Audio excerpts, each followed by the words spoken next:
వృద్ధులకు కావాల్సింది వీటన్నిటికీ కోర్స్ మిగతా వాటన్నిటికన్నా ముఖ్యంగా వాళ్ళకి కావాల్సింది ఏంటంటే మెడికల్ ఫెసిలిటీ.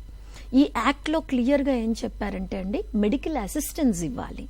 మెడికల్ అసిస్టెన్స్ ఇవ్వటం అంటే ఏంటి, ఇప్పుడు మీరు చూస్తున్నారు ఎక్కడికి వెళ్ళినా సీనియర్ సిటిజన్ క్యూస్ అనేవి సపరేట్గా ఏర్పాటు చేయాలి. ఓటింగ్, మొన్న మనకు జనరల్ ఎలక్షన్ జరిగింది కదా, మీరు గమనించి ఉంటారు, మీరు ఓటేసి ఉంటారు కదా. ఓటు వేస్తున్నప్పుడు బూత్ దగ్గర సీనియర్ సిటిజన్ క్యూ అని ఒకటి సపరేట్గా పెట్టారు. వాళ్ళకంటూ ఒక క్యూ.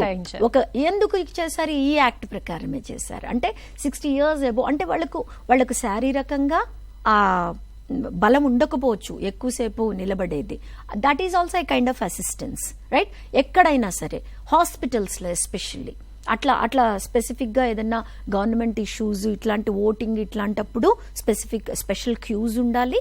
అలానే హాస్పిటల్స్లో ఈ వయోవృద్ధుల కోసము ఒక స్పెషల్ క్యూ ఏర్పాటు చేయాలి. వాళ్ళ కోసము ఒక సెపరేట్ మెడికల్ సెల్ ఏర్పాటు చేయాలి. వాళ్ళని చూసుకోవటానికి ఒక జీరియాట్రిక్ స్పెషలిస్ట్, అంటే ఈ పెద్దవాళ్ళకు వచ్చే సమస్యలు ఏముంటాయి తెలిసి